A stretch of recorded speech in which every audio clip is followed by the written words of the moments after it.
오늘 한미 정상회담이 끝난 상황에서 남북관계, 한반도 평화 문제에 대해서 저와 당의 입장을 밝혀야 될 것이라고 생각을 해서 기자간담회를 정했습니다. 아시다시피 지금 오늘 워낙은 최고위원회를 해야 되는데 최고위원 세 분이 출석을 거부하고 있고, 김관영 원내대표는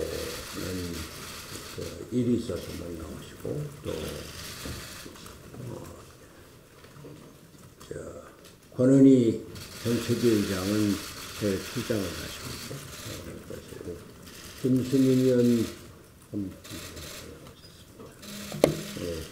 사무총장 나오시고, 여러분들이 당의 어려움을 잘 아실 테니까 널리 이해를 해 주실 것으로 믿고, 또 그럼에도 불구하고 당의 문제는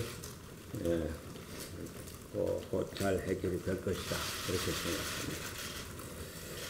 우선 제가 사실 어제 벼랑간의 준비가 되고, 또 그러니까 한미 정상회담이 우리 시간으로 새벽 3시 17분에 끝나고, 정의용 의장 발표도 새벽에 있고, 그래서 좀 준비가 급작이 된 면이 있습니다. 여러분께서 널리 이해를 해주시고, 또 같이 토론을 통해서 입장을 더 밝혀나가기 바랍니다. 존경하는 국민 여러분, 그리고 언론인 여러분, 바른미래당 대표 손학규입니다. 지난 하노이 북미 정상회담 이후 처음으로 이뤄진 한미 정상회담이 우리 시간으로 오늘 새벽 종료되었습니다. 이번 한미 정상회담은 하노이 회담이 결렬되고, 북한에서는 지난 10일 노동당 중앙위원회 전원회의, 11일 최고인민회의를 개최하는 등 한반도 정세가 다시 꿈틀대는 상황에서 개최된 회담이었습니다. 한미 두 정상이 내놓을 메시지에 국민적 관심이 집중될 수밖에 없었습니다. 우선 저와 바른미래당은 이번 한미 정상회담이 하노이 회담 이후 교착 상태에 빠진 북핵 협상의 동력을 재가동시킬 수 있는 계기를 만들었다는 점에서 환영합니다. 이번 한미 정상회담을 통해서 하노이 회담 결렬 이후 40여일간 멈췄던 한반도 평화의 시계가 다시 작동하게 된 것입니다. 실제로 하노이 회담 이후 공식적인 북미 간 접촉은 전무했던 가운데 대화의 모멘텀을 유지하기 위해 한미 정상 간의 만남을 성사시켰을 뿐만 아니라 정상회담 전 대북 강경파로 알려진 폼페이오 국무장관과 볼턴 보좌관을 먼저 만나는 수고로움을 마다하지 않은 문재인 대통령의 노고를 평가하지 않을 수 없습니다. 또한 트럼프 미 대통령은 한미 수교 이래 처음으로 대통령 부부를 집무실인 오벌 오피스에 초대하여 한미 동맹의 두터운 신뢰관계를 보여주고 대한민국 대통령에 대한 예우를 갖췄습니다. 저와 바른미래당은 트럼프 미 대통령에게도 사의를 표합니다. 이번 정상회담은 톱다운 방식이 유효하고 트럼프 대통령이 직접 북미 정상회담 가능성을 밝혔다는 점에서 중단된 북핵 협상이 재개될 수 있는 모멘텀을 살렸다는 데 커다란 의의가 있습니다. 저는 무엇보다 이번 정상회담을 통해 한국과 미국 양국이 북한의 완전한 비핵화와 항구적 평화정책에 대해 공감하고 있다는 사실을 확인한 점을 긍정적으로 평가합니다. 제가 누누이 말씀드렸듯이 한반도 평화는 거스를 수 없는 대세입니다. 다만 시간이 걸릴 수밖에 없는 문제입니다. 문재인 대통령도 하노이 회담은 더 큰 합의를 위한 과정이라고 말했듯이 우리는 하노이 회담의 결렬에도 포기하지 말고 한반도 평화의 한기를 꾸준히 인내를 가지고 추구해야 할 것입니다. 그러나 문재인 대통령의 노력에도 불구하고 이번 정상회담에서 북한의 완전한 비핵화를 위한 실질적 진전은 찾아보기 어렵다는 점에 대해서는 아쉬움을 표하지 않을 수 없습니다. 문재인 대통령은 북미 관계에서 중재자 역할을 넘어서는 촉진자 역할을 수행하겠다며 Good Enough Deal이라는 새로운 방법론을 제시하였지만 트럼프 대통령은 핵무기를 제거하는 빅딜론에서 한 발짝도 물러서지 않았습니다. 대북 제재와 관련해서도 우리 정부는 조기 수학론을 주장했지만 돌아온 것은 현 수준의 대북 제재는 적정하다는 답이었습니다.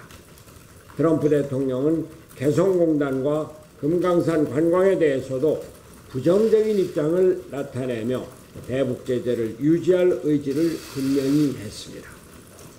북미 협상 재개는 김정은이 비핵화의 대상과 범위를 명시적으로 밝히는 빅딜의 일괄 타결을 수용하지 않는 한 협상 진전이 여의치 않음을 확인할 수 있었습니다.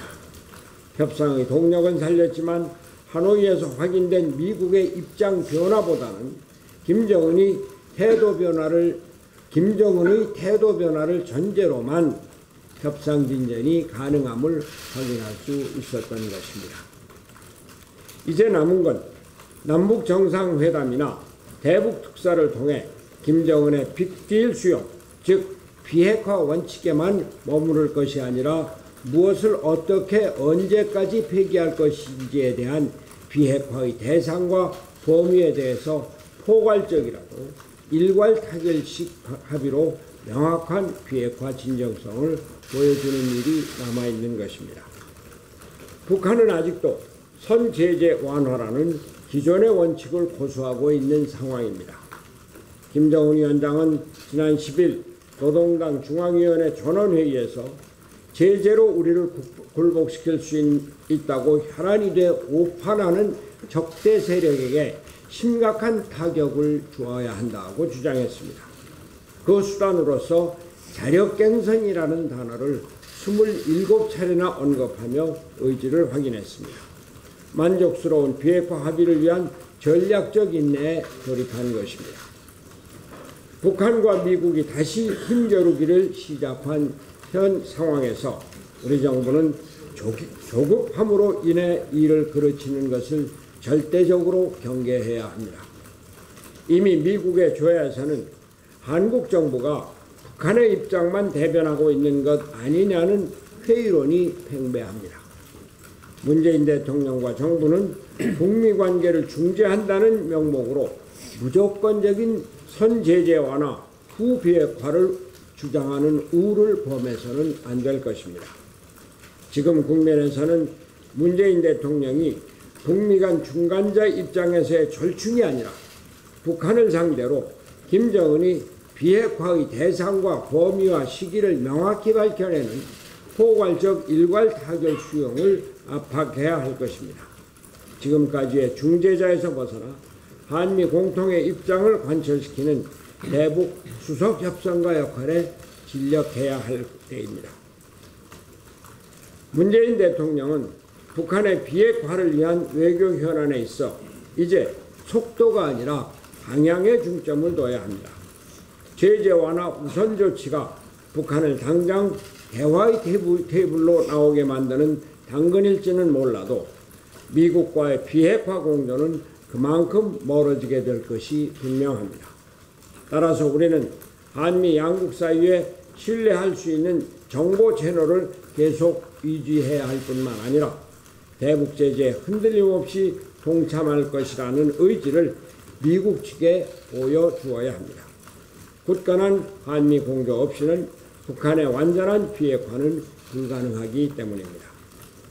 또한 문재인 대통령은 북한의 비핵화 문제 해결을 만병통치약으로 여기는 태도를 버려야 합니다. 노동 생산성 증가율이 세계 금융위기 이전과 비교하여 절반 수준으로 하락하고 소득 불평등은 OECD 36개국 중 30위를 기록하는 등 민생과 경제가 갈수록 어려워지고 있습니다. 다시 말씀드리지만 한반도 평화는 시간이 걸릴 수밖에 없는 문제입니다. 한반도 평화 정책을 위한 외교적 문제는 인내를 가지고 신중히 추구하되 나락에 빠진 민생과 경제를 해결하기 위한 정책적 대전환을 조속히 추진해야 합니다. 다른 한편으로 문재인 대통령과 정부는 남남 갈등을 경계하고 사회 통합에 힘써야 합니다. 사회 내 갈등이 계속되어서는 한반도 평화라는 민족적 대사를 달성할 수 없습니다. 문재인 대통령은 이번 장관 임명 강행 사태에서 다시 불거진 불통의 태도를 버리고 국민의 목소리를 경청해야 합니다. 야당과 협치에 더욱 노력해야 합니다. 친노조라는 이념 편향적 태도에서 벗어나 전 지역과 계층, 세대를 포용하는 국정 철학을 가져야 합니다. 존경하는 국민 여러분, 지난 하노이 회담의 충격적인 결론로 많은 국민들께서 불안감을 갖고 계실 것입니다. 그러나 비록 북미 관계는 다시 교착 상태에 빠졌을지라도 아직 희망의 불씨는 꺼지지 않았습니다. 이번 정상에서도 트럼프 대통령과 폼페이오 국무장관 역시 북미 간 대화의 재개 여지를 남겨두었습니다. 문재인 대통령과 정부의 신중한 접근이 절실히 필요한 상황입니다. 저와 바른미래당은 이번 회담을 계기로 조속한 시일 내에 제3차 북미 정상회담이 성사되기를 희망합니다. 이를 위해서는 우리 정부도 트럼프 대통령이 밝힌 대북 제재 유지의 기조하에 점진적인 단계를 거쳐야 할 것입니다. 빈틈없는 한미 공조 속에서 북한의 비핵화를 견인할 수 있도록 최선을 다해줄 것을 문재인 대통령과 정부에 당부합니다. 또한 우리는 여야와 정파를 초월하여 한마음으로 한반도 평화를 추구해야 합니다. 한반도 평화에는 진보와 보수가 있을 수 없습니다. 대한민국 국민 모두가 함께 가야 할 길입니다. 바른미래당은 북한의 완전한 비핵화를 통해 한반도 평화가 항구적으로 정착될 수 있도록 앞으로도 초당적인 협조와 지원을 아끼지 않겠습니다. 여야도 이념을 벗어나 한반도 평화의 길에 동참하기를 호소합니다. 감사합니다.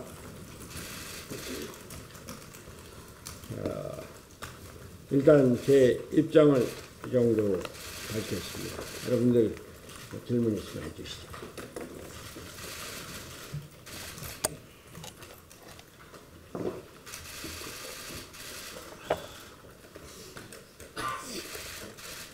황교안 대표님 방민 계획 있다는 보도가 나왔는데 혹시 그거와 관련해서 어떻게 생각하시는지? 제가 소식을 지금 아직 몰라서 우리 여야 국회의원들이 미국을 방문하고 중국을 방문하고 일본도 방문하고 주변 국가의 관계 의원회견을 더 활발히 하는 것은 좋은데 다만 이것이 국내 정치적인 목적으로 국제관계가 오도되어서는 안 된다고 하는 생각입니다. 저는 오늘 이 정부의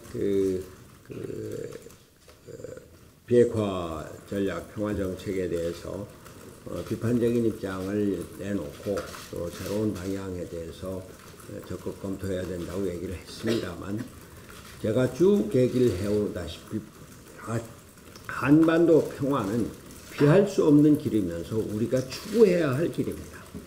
평화를 억지로 방해하거나 평화의 길을 막는 이러한 국내 정쟁이 국외까지 가서 우리는 반대한다라고 하는 이런 것을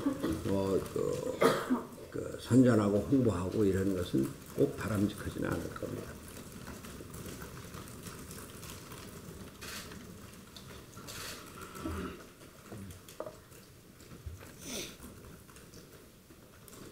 그런지 우선 여러분들 오늘 내가 한반도 오늘 제목이 외교안보 현안 관련 기자 간담회인데 그거부터 좀 하세요. 정치부 기자들이 한반도 문제, 한반도 평화, 남북 문제에 대해서 그렇게 관심이 없다고 그러면 되겠습니다.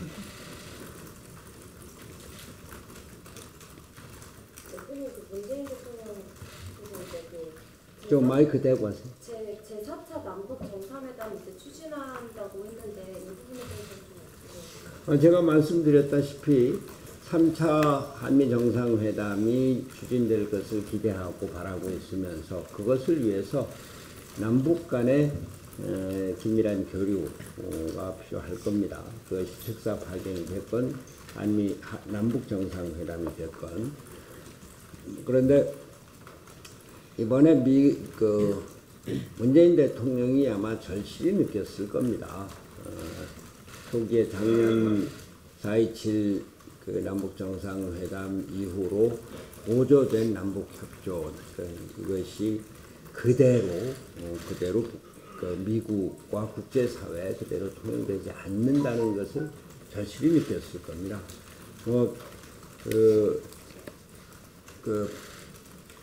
트럼프 대통령이 개성공단 금강산 관광에 대해서 적절한 시기가 되면 지원하겠다라고 했지만 그리고 또 폼페이오 장관이 대북 제재 기조와 관련해서 비핵화 협상 진전되는 것을 전제로 약간의 여지를 두고 싶다 이렇게 얘기를 하기는 했지만 그러나 이 대북 제재는 현 수준에서 유지한다.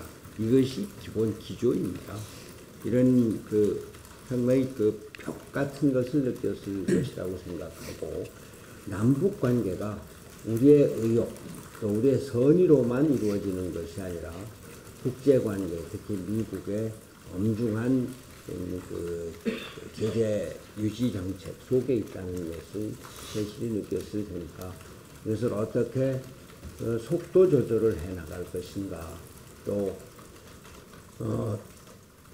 남북 관계에서 북한의 입장만을 대변하는 것이 아니라 국제사회 입장을 어떻게 김정은 국무위원장에게 적극 설득할 것인가 어떻게 국제사회의 제재 완화 내지 해제 분위기를 만들기 위해서 김정은이 먼저 해야 될 일이 무엇인가 비핵화를 그냥 쉽게 적당히 넘겨가서는 안 될 것이고 그러한 점을 문재인 대통령이 김정은과 만나서 적극 설득을 하고 김정은의 자세 변화를 끌어내야 될 겁니다.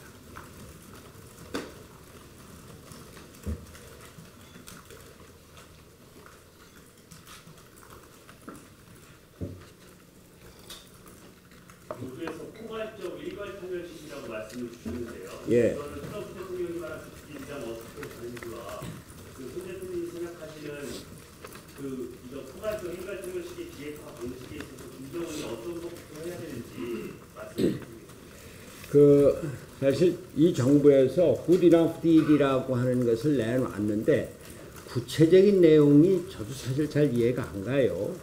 그런데 빅딜 북한에서 비핵화를 완전히 하면은 그러면은 제재를 해제하겠다라고 하는 빅딜론에서 우리가 포괄적으로 합의를 하면서 일괄 타결을 위한 구체적인 로드맵을 내놔야 된다. 로드맵이 내놓으면은 거기에 따라서 단계적인 이행을 해 나간다라고 하는 그런 빅딜과 후디락딜 그 사이가 될 것인데 그러나 이것을 제가 지금 구체적으로 무슨 안을 갖고서 얘기를 하기보다 우리가 북한에 대해서 이걸 단계적 접근으로 단계적으로 해결해 나간다라고 하는 것이 국제적 사회에서 받아들여지지 않는 만큼 핵물질과 핵시설과 그 여러 가지 영변 문제만 갖고서는 안 된다. 전체적인 로드맵을 내놓고 그것에 따라서 일괄적인 타결을 해야 된다라고 하는 이런 얘기입니다.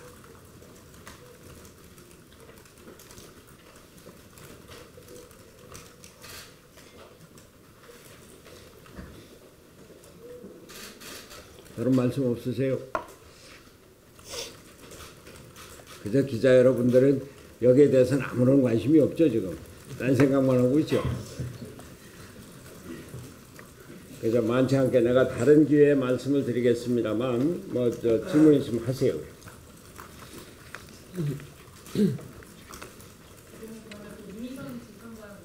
예? 예. 근데 저는 말이죠. 지난번에도 얘기를 했습니다만 청와대 검증 시스템이 어떻게 되어 있는지 모르겠어요. 검증 시스템이라는 게 검증을 위한 것이 아니라 그냥 내 편, 이 편만 가르는 거 아닌가. 내 편이면 뭐 다 그냥 내로남불인 이런 것이 아닌가 하는 생각이에요. 그래서 대통령이 인사 문제에 대해서 이제 확실한 입장을 갖고 그 책임자인 조국 주석 참 읍참마속의 자세로 조국 주석부터 해임을 시키고 인사검증 시스템을 다시 짜야 된다라고 하는 겁니다. 그리고 여러 차례 말씀드렸습니다만 청문회가 그냥 단순히 거치는 요식행위가 아니라 청문회가 구속성을 갖는 제도로 국회법을 바꿔야 된다. 이런 생각이고요. 제가 앞으로 검토를 해서 내놓겠습니다만 인사검증을 민정수석이 하는 것이 아니라 독립적인 인사검증위원회를 만들어서 중앙인사검증위원회 같은 것을 만들어서 이런 소위 개인적인 비리 문제는 다 미리 다듬어 놓고 국회 인사청문회에 와서 정책과 소신, 자세 이런 데 대한 논의를 하는 이런 제도로 바꿔야 되겠다고 하는 생각입니다. 우리나라 인사제도 지금 이런 식으로 이 사람이 선거 때 내 도움을 줬느냐, 앞으로 우리 정치에 도움을 줄 거냐, 이것이 기준이 되는 그 인사제도는 안 된다라고 하는 겁니다. 아니, 지금 어떻게 판사가, 부부가 무슨 5천여 건의 무슨 그 주식 거래를 하고 거기에 또 여러 가지 의혹도 배제되고 이런 사람이 어떻게 헌법재판소 재판관이 되겠습니까? 근데 문제는 우리가 반대를 해도 청와대 이 사람들 마음에 안 들면은 이건 내 편이다라고 하면은 그 청문회 자체가 아무런 소용이 없는 이 시스템의 문제입니다. 여쭤보고 싶은 게 현안에 대해서 다른 정당의 국민의당 통합할 때도 지켜봤었는데요. 지금 이 당에 대한 좀 시각 차이가 있는 것 같아서 지난주에 이제 기자들 만나서 욕심이 없다고 하셨잖아요. 예? 대표직에 욕심이 없다고 하셨잖아요. 예. 어쨌든 청와당에서는 이제 당대당 통합도 얘기하고 어떤 분은 이제 한국당으로 가겠다는 얘기도 나오는데 좀 이런 난관을 어떻게 조사하실지 좀 묘안을 기자들에게 나눠주시면 좋을 것 같아요. 저는 이런 데 대한 입장은 나중에 따로 얘기를 할게요. 오늘은. 그리고 우리가 여하튼 당을 제대로 만들기 위해서 또 선거에 이기기 위해서도 내부는 결코 아무런 도움이 되지 않고 선거를 망치게 하는 가장 중요한 요인이다. 어쨌든 당이 하나로 합쳐야 되고 또 그렇게 합친 마당에서 자꾸 갈라쓴다 이런 얘기가 나오지 않는 것이 좋겠다는 생각입니다. 특별한 얘기 있습니까? 대표님 예. 박지원 의원께서 함께 하자, 대표님을 갖고 있다 이런 식의 의사를 전제적으로 밝히셨는데 이에 대해서 좀 어떻게 보시는지. 농담이겠죠? 농담이겠죠? 그럼 만나실 의사는 없다고 봐야 되는 건가요? 예, 그 정도로 하죠. 하태경 최고위원이 주말까지 좀 기다려보겠다는 식으로 말을 했는데요. 뭐 주말 사이에 다른 최고위원들 만나시거나 하시고 뭐 좀 기다려 보세요. 그리고 그게 무슨 하태경 최고위원이 뭘 했다고 해서 내가 그것에 따라서 움직이는 건 아니니까. 그 훈원발에서 지금 나오는 제3지대로에 대한 입장을 여쭤봤어요. 훈원 민주평원에서 좀 노골적 그런 얘기는 내가 나중에 할 거예요. 그러니까 불씨 얘기하셨는데 응? 불씨 얘기하셨는데 그 선거제 개혁안 관련해서 패스트트랙 이제 단시까지 하셨었는데 지금 좀 논의가 좀 지지부진하잖아요. 좀 어떻게 전망하시는지.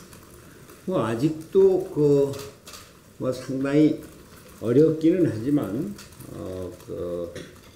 뭐 희망이 있다고 보고 더 논의를 하고 더 협상을 해 나가야 됩니다.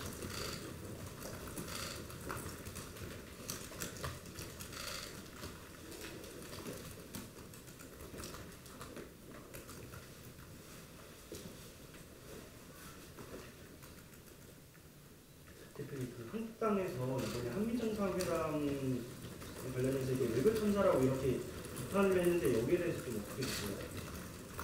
한국당은 그 정부 여당에 대해서 모든 것을 하나도 긍정하지 않고 무조건 부정하잖아요.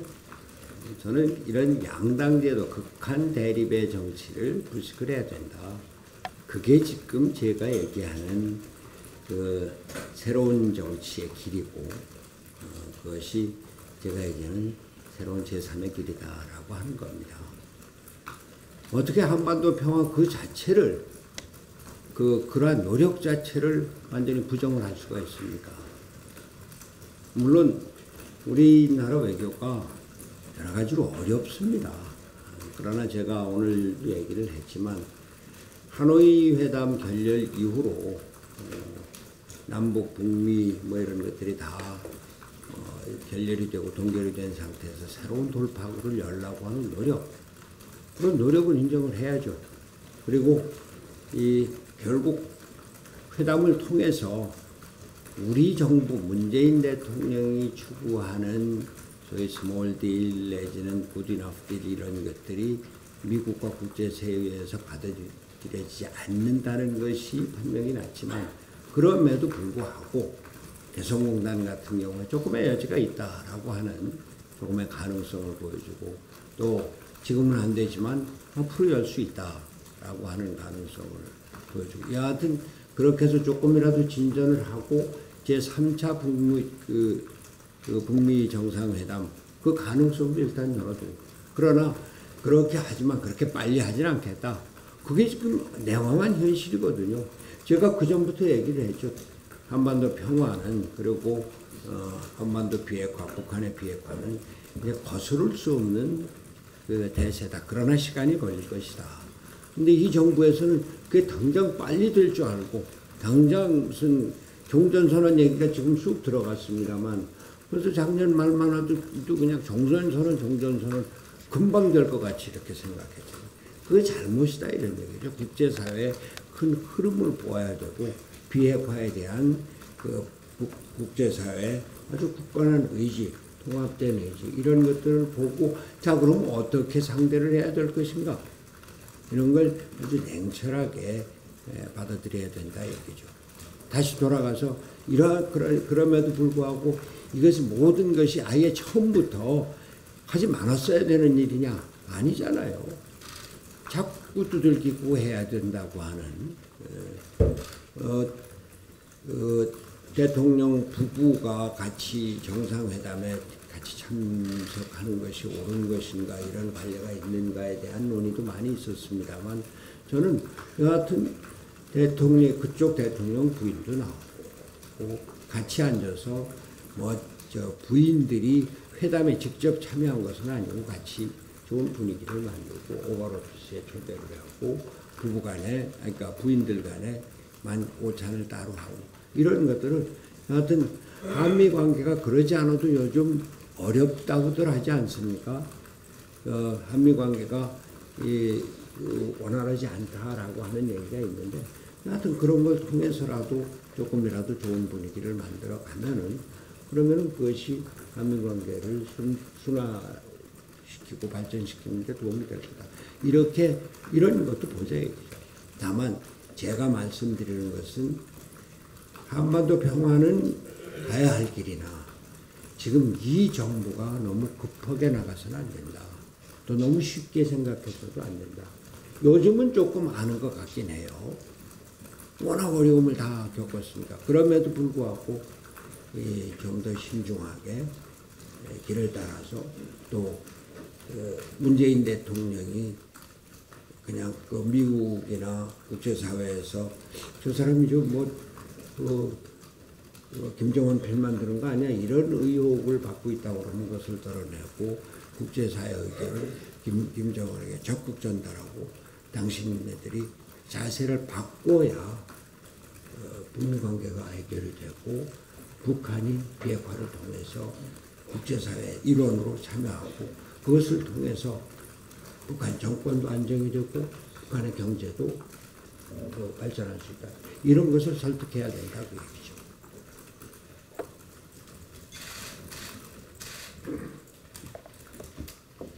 자, 그만할까요? 마지막으로 한 말씀 드릴게요. 예. 오늘이 원래 최고위 진행 예정이었던 건 맞잖아요. 관련해서 하태경 의원한테 대표님께서 따로 차 한잔 하자고 연락을 하셨다고 제가 들었는데 이준석 최고랑 권은희 최고한테 따로 연락 안 하신 이유가 있는지 좀. 그런 얘기는 여기서 할 게 아니고.